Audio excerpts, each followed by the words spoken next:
Welcome to the Keep It Spiritual podcast with me, Chris Meredith. Now, really hope you enjoyed the last episode that was all about one of the UK's most sought after psychics, the beautiful Inbal Psychic. And I found out all about her journey as a psychic, tarot reader and astrologer, and she even gave us her tips on developing our own psychic skills. If you haven't listened, make sure you go and check it out after this. We also have a video series called the Keep It Spiritual Show, which is on YouTube right now. And on there I have caught up with the editor of Soul and Spirit magazine, the lovely Rosalind Moody, where she tells me all about the Soul and Spirit magazine. And most recently I found out about TV spiritual medium, the beautiful Barry John. Just search for the Keep It Spiritual Show.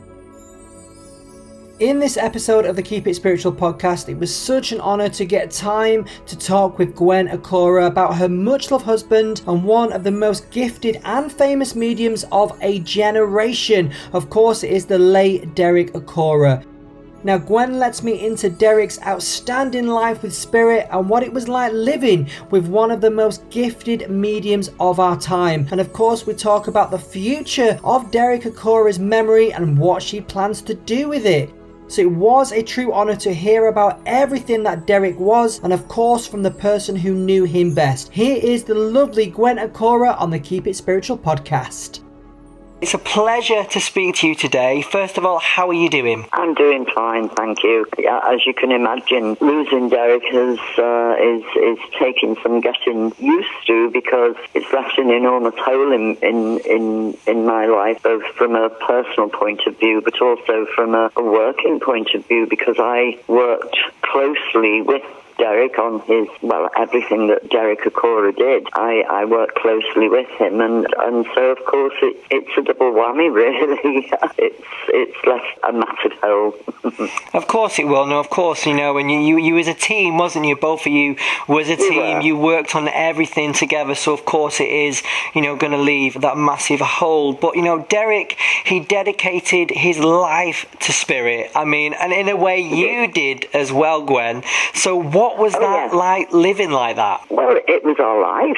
Our life was working together to promote Derrick's public appreciation of his belief. I've got to say that I believed in the same way as Derrick, that I always have believed, before I even met Derrick, I've always believed that there's something beyond, that there's an afterlife, that we all go on somewhere. So I wasn't doing something that wasn't part of my belief system also. Something that we work towards and have done for the past 35 years. Wow, 5 years is a long time. So you mentioned there a little bit, Gwen. You know, could you talk us through how you met Derrick? We met many years ago, many years ago, apparently, Derrick tells me, when I worked behind the bar of a club in Liverpool. I don't remember Derrick, but he said that he remembered me. Many years later, we both met people, and we both married other people. Unfortunately, those two marriages didn't work out, and we met really through friends, having same friend network, and we got together and started chatting, and we did meet for coffee and on that sort of level for quite a while before we started what you term dating, or I don't know what they call it these days. It's the same thing, I think. It is still dating, isn't it? You know, Derrick wasn't your typical celebrity, was he? I mean, he was very humble, and he had his feet on the ground, and one thing, you know, I've noticed by following Derrick is that he just loved people and helping them, you know, with his gifts. I mean, would you say he was chosen for the role that he did? I think that he must have been. Derrick never sought public attention. He started working, he was doing spiritualist churches, he was doing one-to-one reading, he used to go out to people's houses. I never ever knew him in any way whatsoever, and I certainly didn't on his behalf contact anybody in an effort to further his name. He came by invitations onto firstly radio shows, because his reputation as being a good and accurate medium spread.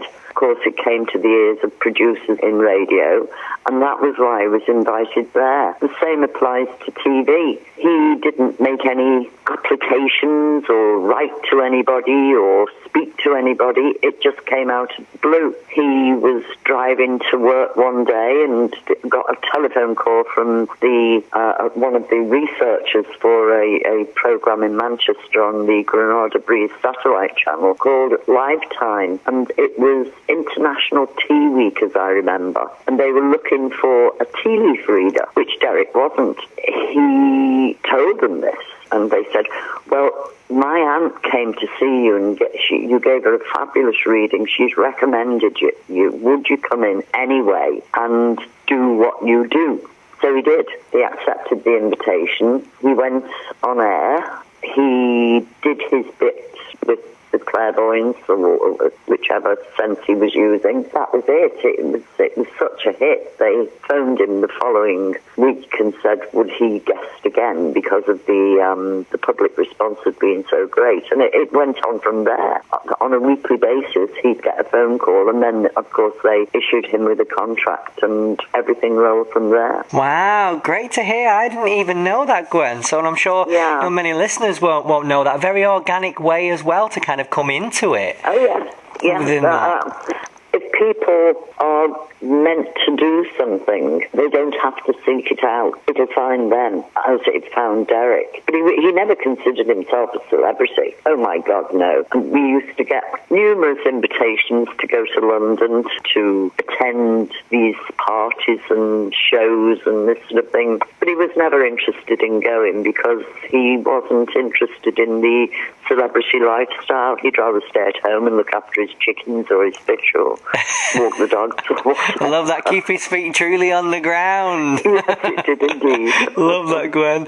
It's also, Gwen, I mean, of course, it's never easy to lose anyone. But, with the type of work that Derrick did, has that been a comfort to you? Yes, of course. It's been a comfort. But as I said earlier, it's something that I've always believed anyway. I've always had this innate trust and belief that we move on to a better place and we're reunited with the people that have meant something with us, to us in our life on the earth. I just can't imagine any other answer to what happens to us, because to think that our life here on earth is that's it, seems so pointless. We've got to have come from somewhere, so that means that we will move on to somewhere else, or maybe go back to where we came from. To think that there's nothing is inconceivable to me. Yeah, me too. I completely with you that. I mean, just to think that we're just here and then nothing, it's pointless. I mean, I could never think like that anyway. I'm not that kind of person. I always, believe, and I'm very much, into, the spiritual world and obviously mediumship and, the psychic world. And to think that there is nothing, I mean, I just can't compute that at all. No. And there's no explanation for how do mediums receive the information that they do. I know that an awful lot is said by skeptics about they Google people, they look on the social media images, they do this, they do that. They go to the local town hall and look up the council records, they get into cahoots with theatres and get information on people that have bought tickets. I mean, it used to drive the theatre people absolutely crazy because they actually were being accused of not taking note of the Data Protection Act. If they take a payment from somebody off a credit card, it's covered by the Data Protection Act. So I don't understand how anybody could blithely say, oh, well, yes, this medium knew who was going because the theatre gave them a list of people. Absolute out-and-out rubbish. It is, and it really is. Rubbish. It is rubbish, and I think, it's proven to be. And things like that, I mean, like, thankfully now, are kind of squashed, and, people don't believe that kind of thing anymore. Because, I mean, for one... I would like to think so, but I think there's some of them still do. Well, they are. I think, yeah, well, of course. Well, there's always going to be, isn't there? There's always going to be skeptics, but hopefully, their noise isn't as loud. Put it that way. Oh, no, not nearly so loud. That's what we like, Gwen. about it. Well, Derrick, he was a very special medium, and one thing, with him, he truly could take someone's sadness and turn it into happiness. Now, do you think this is why Derek Acorah was such a success and loved by many people, Gwen? Oh, yes, I think it was his personality. The fact that he was just a typical man with all the typical male failings that go along with life. I don't know what you're talking about there, Gwen. I'm sure, well, I know that the same applies to women, but maybe not the same ones. So women don't tend to leave the toilet seat up, do they? Now, come on. They do not. But, yeah, it was because he was so down to earth, and he had a good outgoing personality. He loved people, loved meeting people, could talk till the cows came home. And it was just his personality. He always said that he was not the greatest medium in the world. There were lots and lots of other fabulous mediums, but there was something, an element in Derrick's personality that just made him appeal to people, He did in the droves. He really, really did. And then, so what do you think Derrick's biggest achievement was as a medium, Gwen? His biggest achievement was, I consider, giving comfort to as many people as he did in his lifetime. I couldn't say that there was one thing that I could pinpoint.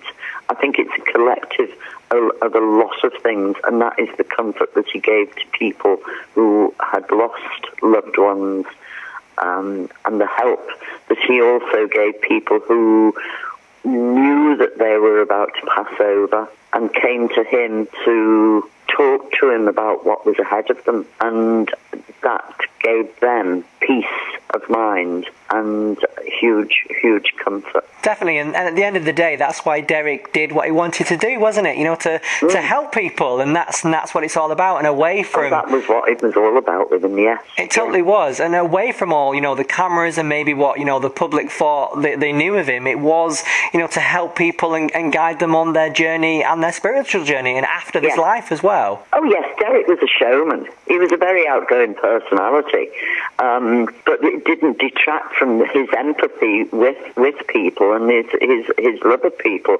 He's been knocked for being the showman personality that he was, but if he hadn't have been that personality, would spirituality as it is now be quite as much to the forefront if they hadn't have had this brash scouser carrying their flag all those years ago? Yeah, and I don't think it would. I honestly, truly don't think it would, because he brought it into people's homes and everyone knew what it was and people got talking about it, which is... And they could identify with him because he was an ordinary guy.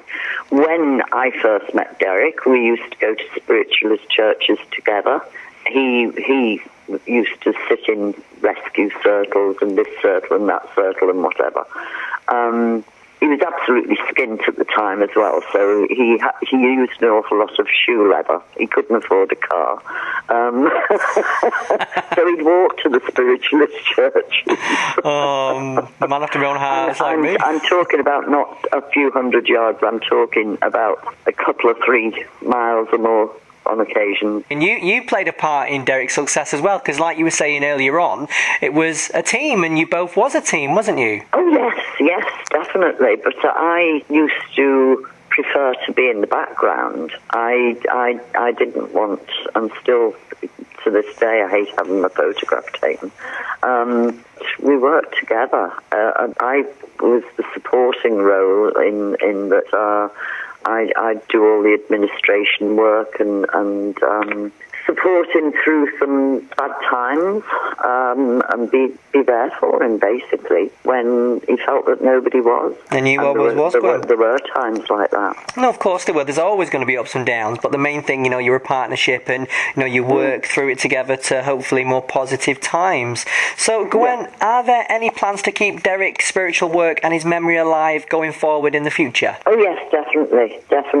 I have opened his Facebook public page to other mediums, and this will be expanded to allow up-and-coming mediums to demonstrate, to give them a bigger platform, to make people aware, because I think it's very important that we've lost some really, really notable and well-known mediums, and I think that the people that are up and coming deserve the platform, because there are so many people out there now that are turning to mediumship, some good, some bad, and I would like to think that we would give an opportunity for the good ones to be more, have a public profile. Oh, that's a lovely, and what a great way to dedicate to him as well. You mean not only, just obviously letting other mediums come through and have a platform, but then also, finishing Derrick's book, which is a beautiful way. His story needs to be told. Some issues have to be cleared up, and his story does need to be told. He had written a huge part of it before we lost him, but it wasn't complete by any stretch of the imagination, but I'll do that for him, yeah. Oh, that's lovely. I'll definitely be purchasing a copy with that, Gwen. Don't you worry about that. It'll be great to read. So for yourself, Gwen, what did you love most about Derrick? He was such an outgoing person. He was totally supportive of me. He loved his family. His family were his world. He loved his animals. I suppose that I could encapsulate that in saying his love of life and people in general. Oh. That was what I loved most about Derrick. Definitely, and that shows through. So, last question for yourself, Gwen. How do you think Derrick would like to be remembered? How would he like to be remembered? I think he'd like to be remembered as being a good guy. One of life's good guys. That's how I think he'd like to be remembered. It really was a privilege to hear Gwen's life with Derrick and how he's helped so many people through his own spiritual work, and now Gwen is doing such a beautiful thing in Derrick's name by giving other mediums a platform and a voice. So thank you so much for that, Gwen. And of course, to find out more about Derek Acorah's work and what Gwen is doing in the future, please head to www.derrickacorah.com or just search for him on Facebook. Now is the time in the podcast that is just for you to take some time to relax and maybe listen to your intuition and possibly have a little bit of a meditation, because of course things are a little bit tense right now, but just take some time out of this busy world and I hope you enjoy.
there we are. I hope you enjoyed that quiet time of the Keep It Spiritual podcast, and of course you enjoyed hearing from the lovely Gwen Acorah all about her life with Derrick Acorah. It truly has been a very special episode for me.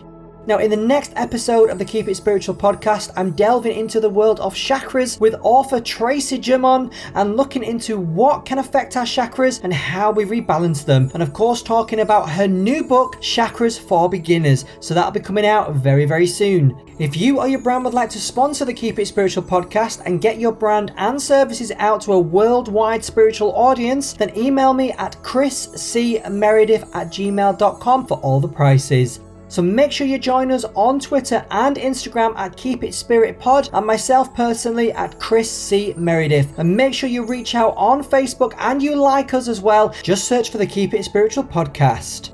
And remember, we also have a video series called The Keep It Spiritual Show. That's on YouTube right now, so make sure you check that out. Until next time, I've been Chris Meredith, and you have been listening to the Keep It Spiritual podcast.